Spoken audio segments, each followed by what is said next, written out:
Hi, everybody, and welcome back to another episode of Know to Grow, a light to heavy duty podcast hosted by Chandler Kohn. Today, we have on Ken Clinchy, president of ATL Diesel, president and chief executive officer, I believe. Great to have you on, Ken. Look forward to jumping into this discussion. Tell us a little bit about yourself and ATL Diesel. Yeah, absolutely. Thank you for having me on. Appreciate the time. So my background is in the heavy duty parts space. I spent 11 years with Fleet Pride in a variety of roles, from pricing to category management to marketing. And then about 13 months ago, I joined ATL Diesel to come on as the president and CEO. So it's been a lot of fun over the last year learning the ATL Diesel business. The original founder, Dan Bendever, built a phenomenal business. He's been in the business since 1973, and really has built ATL into what it is today. Um, ATL, which stands for above the line diesel, a lot of folks confuse that for Atlanta. We get that a lot, but it's above the line diesel, and we're a premium aftermarket engine parts distributor and manufacturer. Um, we started as a machine shop, as a family-owned machine shop, working on remanufactured diesel engine parts, Mhm. and really have evolved into becoming a distributor and manufacturer of majority of new parts. We do reman today. We have our own reman facility, but we really focus on new parts. It simplifies supply chains. And honestly, the core process, which we'll talk a little bit about, is a challenge for everyone. And so where we can avoid it, we do try to push for new product. Um, we're based in Dallas, Texas.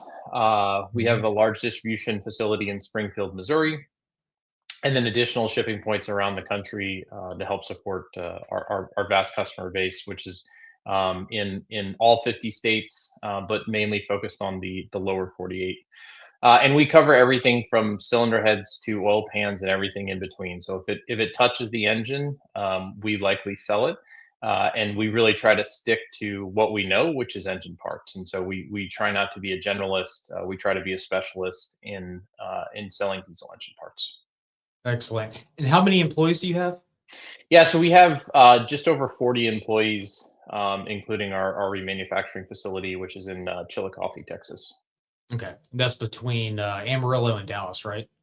Yep, exactly. Yep, it's a very small town out on I think it's 285, but yeah, very very small town between Dallas and Amarillo. Okay.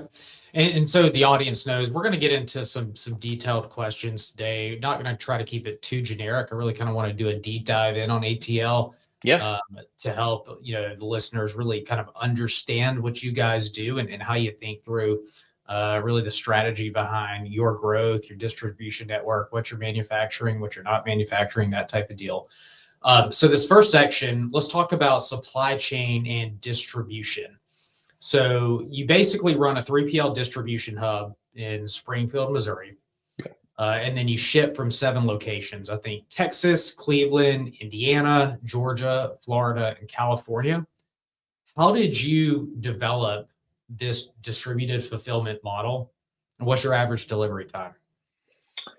yeah. So really, the model is built around the delivery time. So we try to keep our transit times to about 2 days to any Mhm. customer in the U.S. and we ship a good mix of LTL and parcel, and so that's why we have multiple ship points, leveraging different vendor facilities, some of our own, some of theirs, and that keeps us in that sort of 2 days of transit time. And so it's intentionally designed to be centralized in nature so that we can complete the job all in one order, but distributed enough that we can reach all parts of the U.S.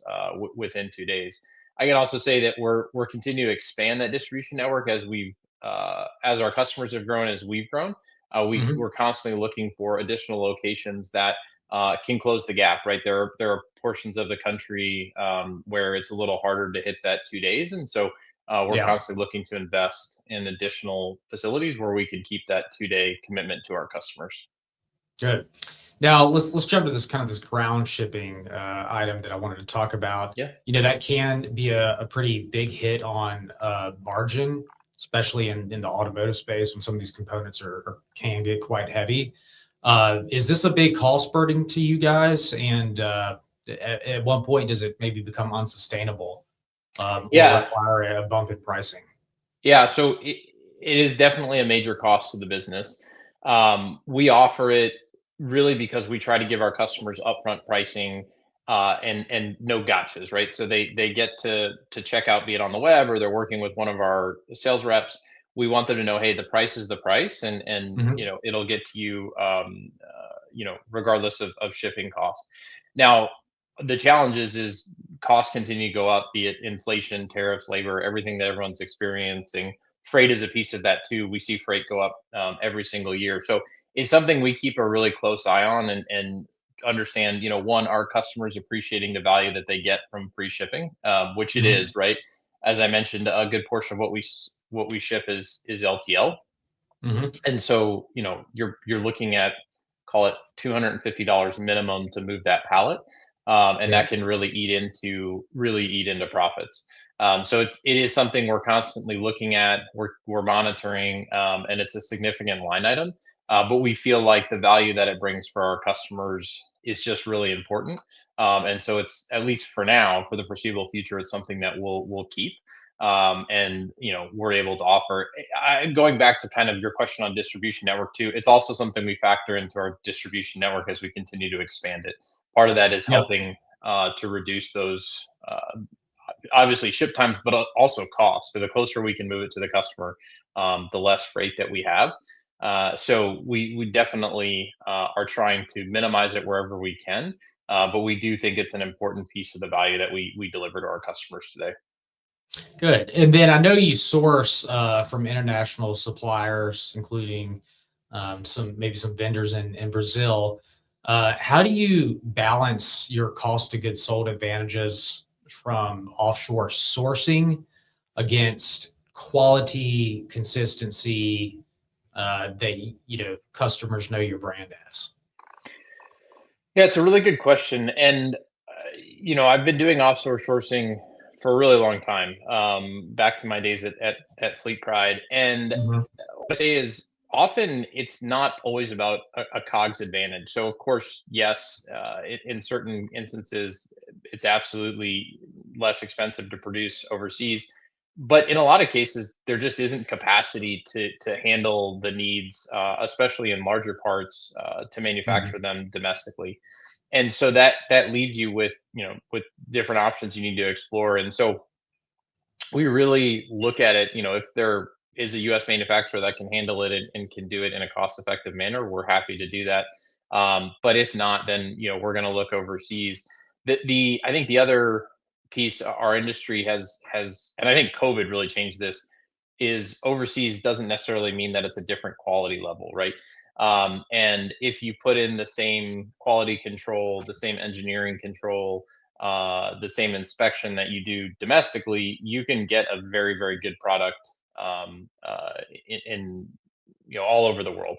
And so we leverage manufacturers all over the world, and it's really about the process that we put them through on verifying their in-house quality control. Are they using our engineering resources? Um, can they maintain that quality consistently? Like, it's one thing to test one in every 1,000 pieces and say it's good. It's another thing Hmm. that you are delivering every single time you ship to us. And so we do inspection here domestically as well. So it's really about making sure that they can live up to the quality that's demanded of the ATL brand. And assuming that they do, we feel very confident in the product that they deliver. And to be frank, whether it's aftermarket or OE, a lot of that is produced overseas today, and so Yeah. we feel very confident in our manufacturing partners. I'd also say that it takes a lot of time, a lot of effort, and a lot of investment to vet those suppliers, right?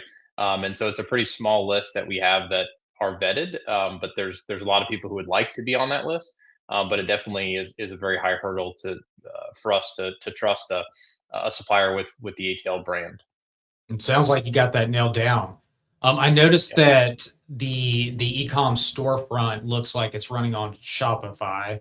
Yeah. Not sure that's overly common kind of where you are in the space.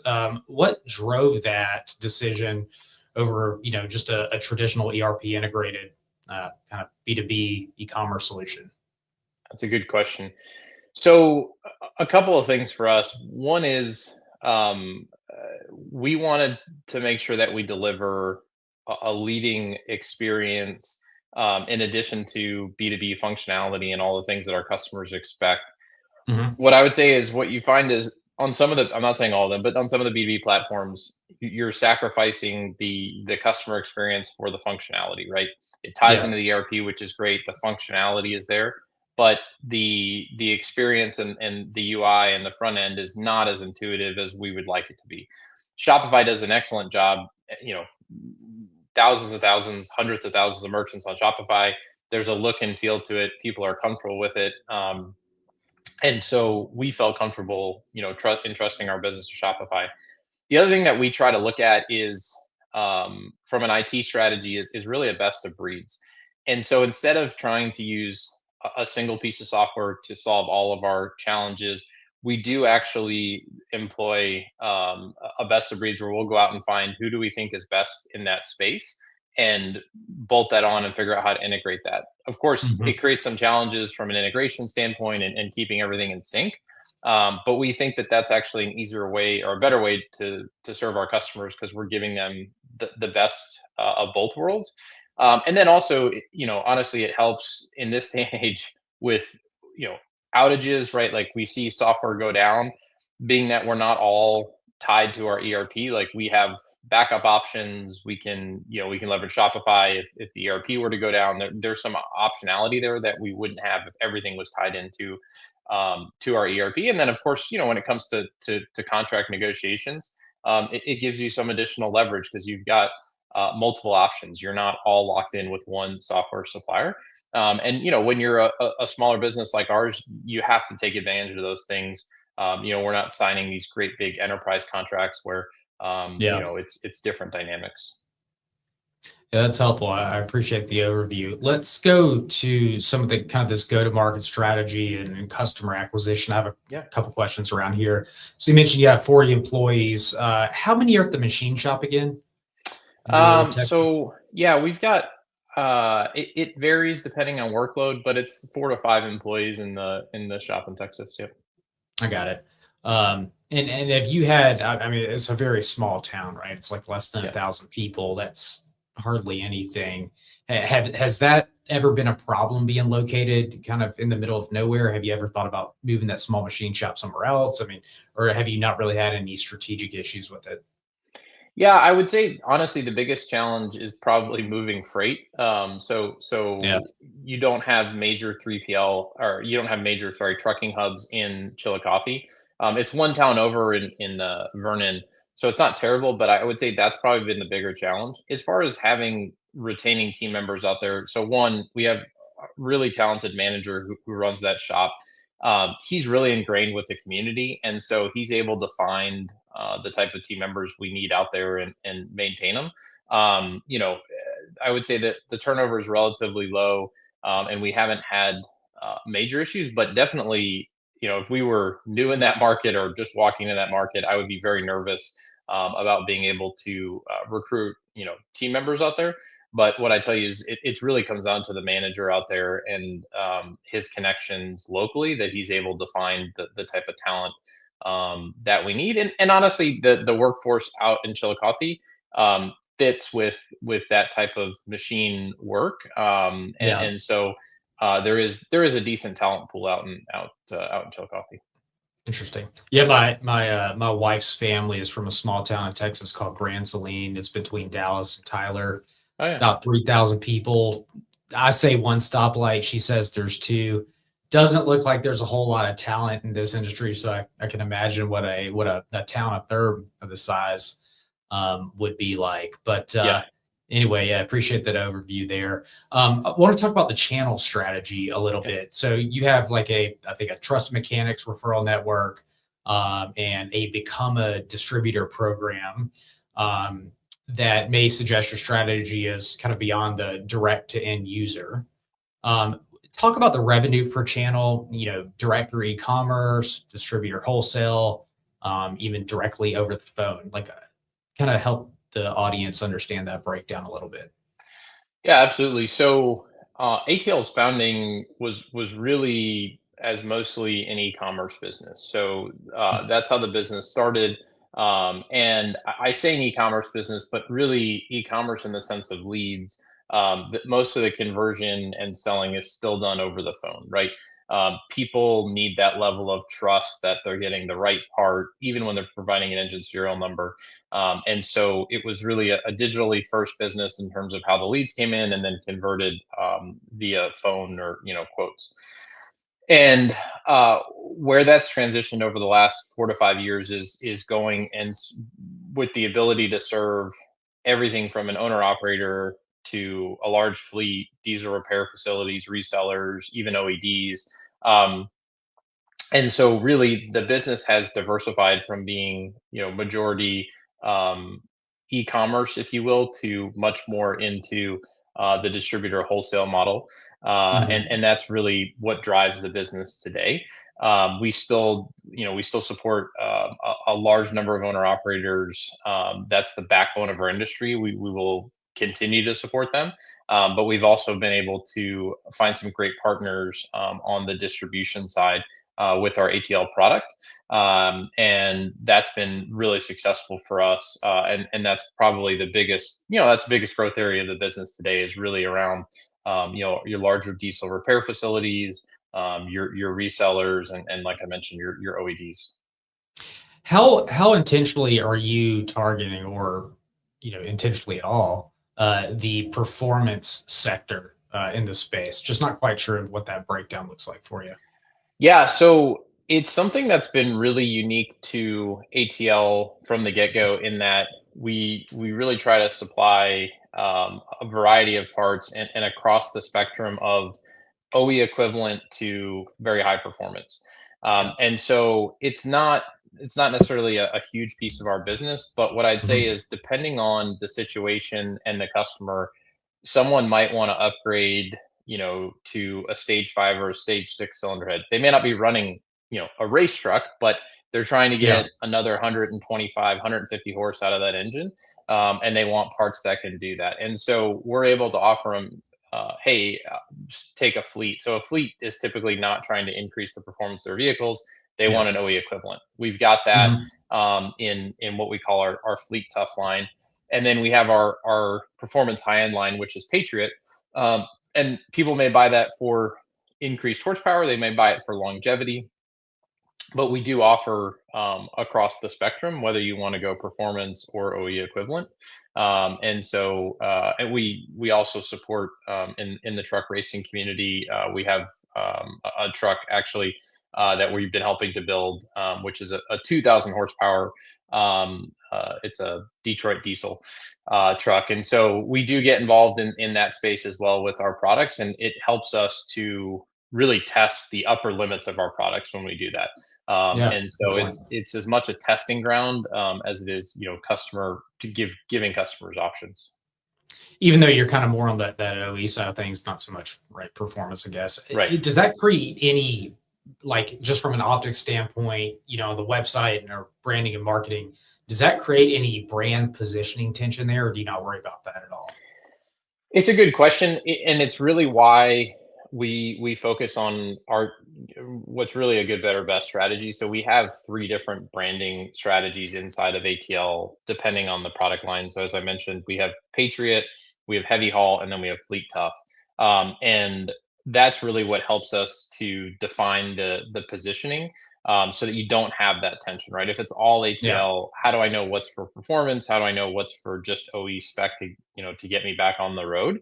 And so we divide it between those three brands, and that's what helps us to go to market in unique ways depending on what the needs of the customer are. You have basically a credit application drop down on the website, buy now, pay later for financing up to 12 months, interest free.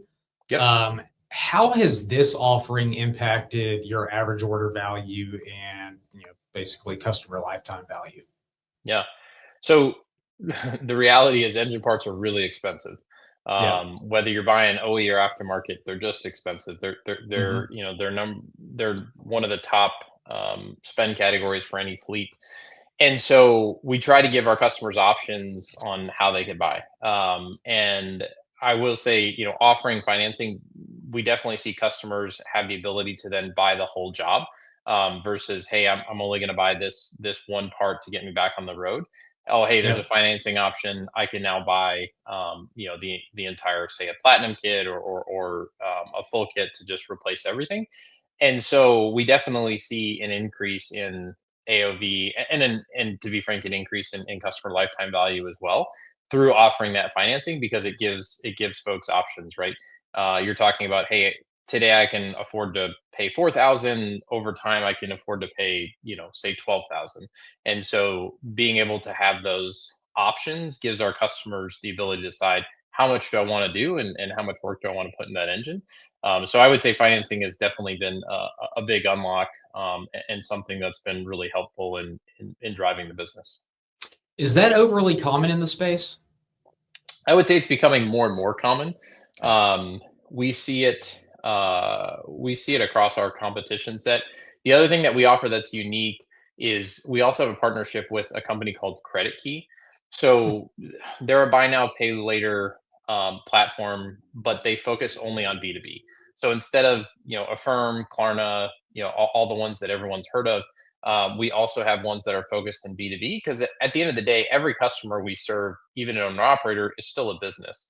And so Yeah. to be able to take advantage of that business credit line, and that business credit, we offer that as an option as well. And we've seen a lot of success with that as well. Good. Let's jump into product development a little bit. So you mentioned the Patriot brand. You've expanded, the Patriot brand beyond cylinder heads into camshafts, turbochargers, fuel injectors. What is the internal decision framework when a product category graduates from this kind of sourced or white label to your proprietary Yeah. Great question. So we go through a number of different steps as we look at it, because, as you said, product development is very expensive. It's a big capital investment, and so brand? the first thing is really, is the engine population large enough to support the development? Yeah. And so, and I should say, caveat with, just not just the engine population, it's also the age of the engine, right? So we, being aftermarket, we're looking in years really 3 to 5, depending on the warranty of that engine. And so we want to look at, excuse me, what's in circulation right now, Mhm. what's coming up on circulation, what was launched 3 years ago and is about to come out of warranty, and is the addressable market big enough for us to launch a product that's specifically for that engine? So that's kind of step one. Um, Step two is really looking at, what are we selling today and what are the options that are on the market. Is there anything that we can add to that product to improve the value to the customer? And it doesn't necessarily have to just be on the product itself. It could be, can we kit it in a unique way that makes it easier for the mechanic to install? Do we add, hey, you're always going to need these 2 extra gaskets, so let's put those in the kit, or let's include those with the product. And so we look for those opportunities, and if they exist, because we want a right to win. We want to make sure that we establish that right to win for that product. And then the third one, which is just as important, and you asked the question earlier around vetting manufacturing partners, is, can you find a manufacturer that can do it to the quality standard that you need? And we do have, a number of pre-vetted partners, but we have to go to them, explain, the engineering challenges. This is what we'd like to do, and then get them to produce samples, test the samples. Do they meet our standards? And so that's really the third piece of it. And if something meets all three of those, then we'll absolutely invest the money, and launch an ATL branded product, typically with something unique to it, be it an improved OE design, or, as I mentioned, like, we may be kitting something that the OE doesn't kit today, that makes it that much easier for the mechanic to install. Yeah, that's helpful. Thank you. I'm gonna jump to a kit question here. Yeah. You mentioned this, some of the kits bundle multiple ATL components into a single rebuild SKU. Yeah. How do you manage the, like, maybe just build off that previous question, but how do you manage the engineering risk of integrating parts from different manufacturing origins? Yeah, great question. And really comes back to the quality and the inspection process of each of those components, right? We have to be comfortable with all of the components that are going into that kit and every manufacturer that produced for that kit. And so they're really all going through the same rigorous process, the same standards, and that's how we Mhm. get comfortable with it. The other thing I'll mention from a warranty standpoint that's interesting is, depending on the kit that you're talking about, but when we talk about engine rebuilds, you have um, platinum kits, which you're replacing more components than just a standard overhaul. We actually find the warranty rates to be lower when someone is buying a full kit, because they're replacing almost every component on the engine Yeah. versus piecemealing it together when this part might fail in 3 months, because it was already on there, whereas your brand new part has got 2 years of warranty. And so we do find that the kitting also actually leads to lower warranty because you're putting more new product into that engine, and so less likely for it to fail. Got it. And then in terms of R&D priority between the Mhm. OEs like Cat, Cummins, et cetera, I think you touched on this a bit ago, but how do you kind of look at like what the margin opportunity, the volume demand looks like in kind of expansion?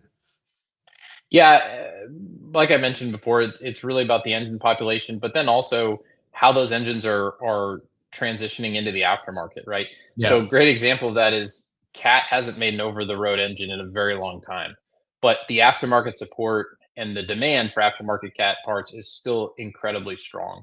Probably only, if not on par, but call it second to Cummins.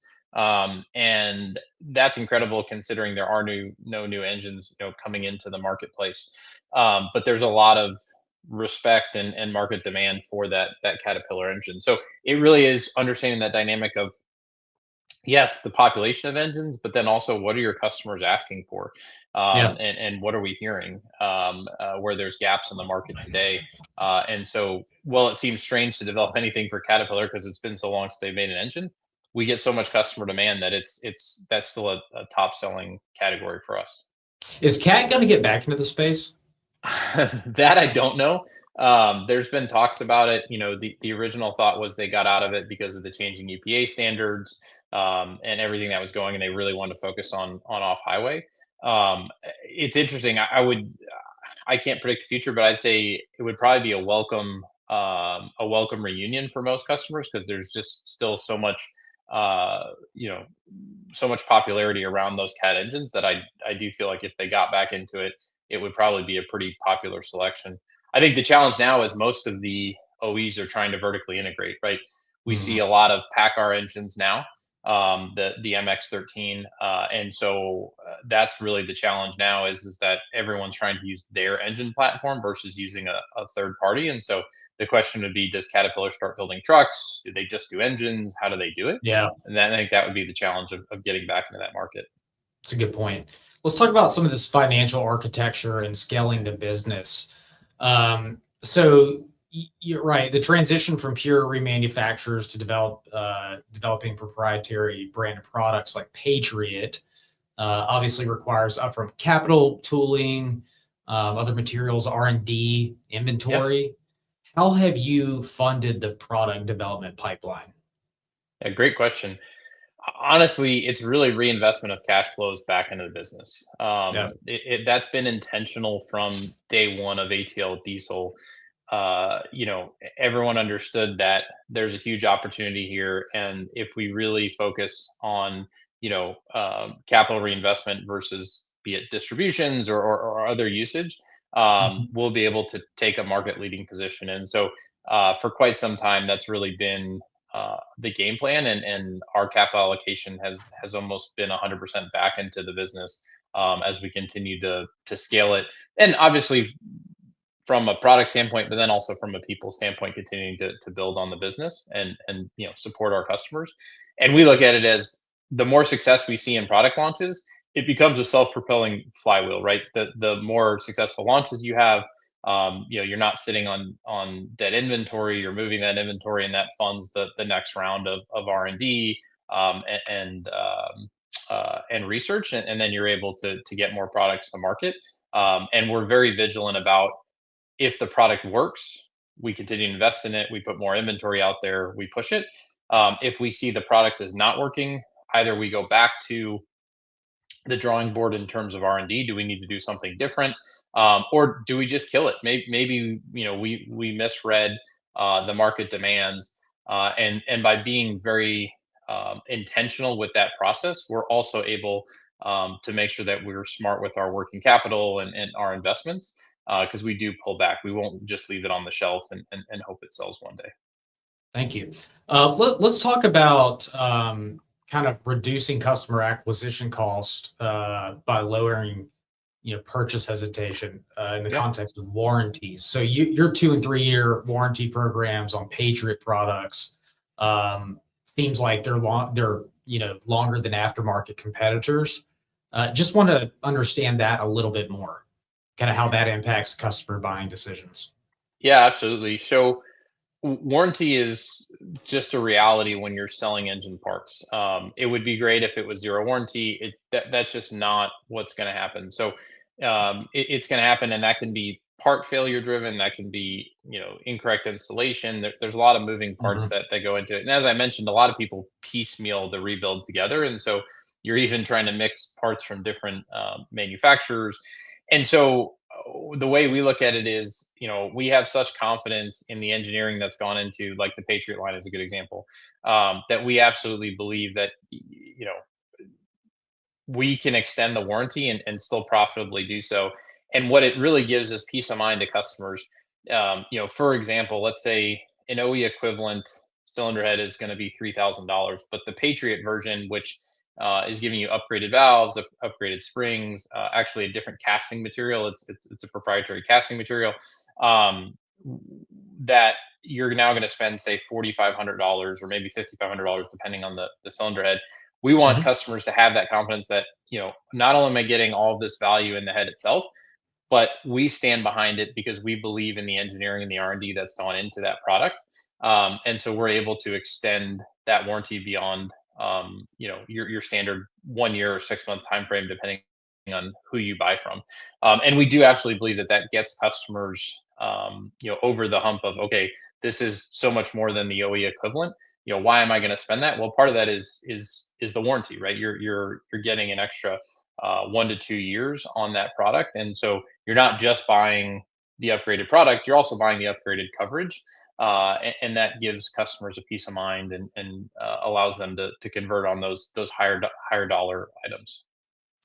You mentioned the proprietary, product design. Do you have any IP around that? No, I mean, for the most part, if we co-develop it with some of our suppliers, sometimes the suppliers will hold IP, but we don't tend to go out and get protected IP for what we're doing. Yeah.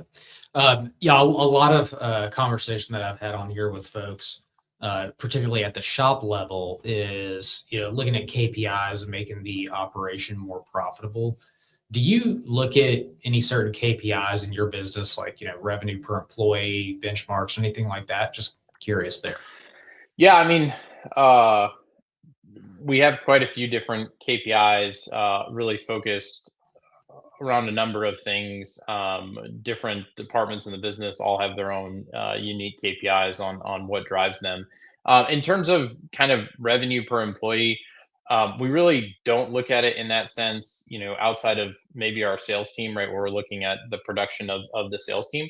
Mhm. When we look at, like, when I talk about our customer service team, we're looking at the number of customer contacts that they have, and do we need to scale that team based on the number of customer contacts. So it's really Yeah. department driven for us, depending on the department and what is the key KPI that drives the customer interaction, is the way that we look at it.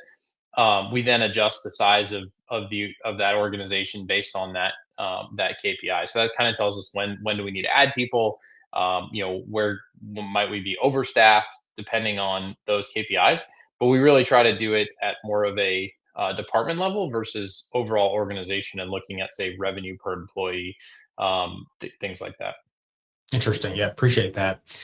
Question about long-term strategy and navigation here with a couple of key macro themes. So OEMs like Cat, Cummins are increasingly, restricting aftermarket access through, some proprietary ECM software, parts locking, dealer exclusive diagnostics. What's navigating this right to repair look like for you guys in terms of your addressable market? Yeah. So, Any major changes? well, we continue to be big supporters of auto care and their mission around passing right to repair legislation, Hmm. especially in the heavy duty markets. And Yeah. so that's really, a lot of what we can do in terms of trying to prevent customers from having limited choices when it comes to buying parts. So that's kind of the legislation piece of it.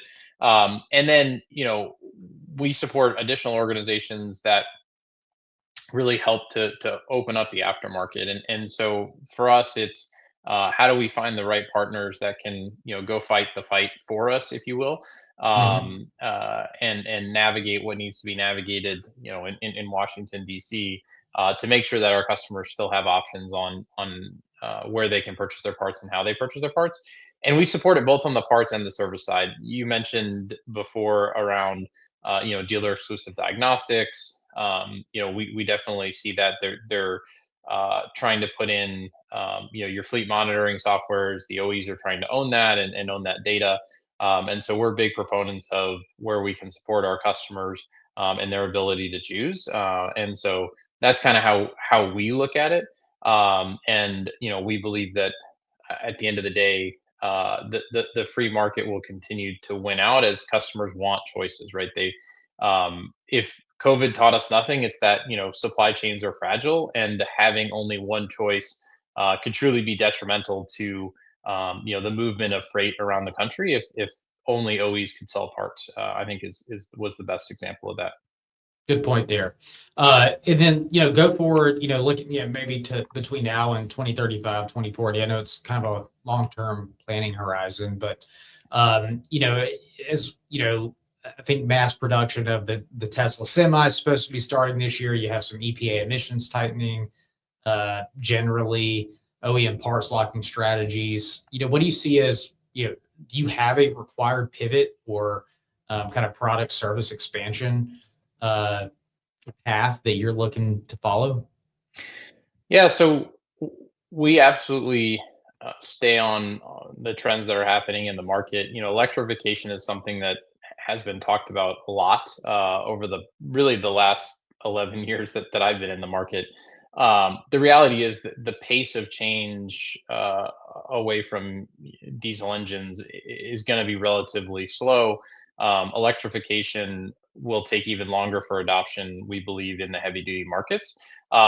Likely where it will continue to penetrate is local heavy duty trucks that return back to the same station every night and travel typically less than 250 miles. That Mhm. segment of the market we think we'll see a lot of electrification. The true over the road, point to point, one end of the country to the other or one coast to the other.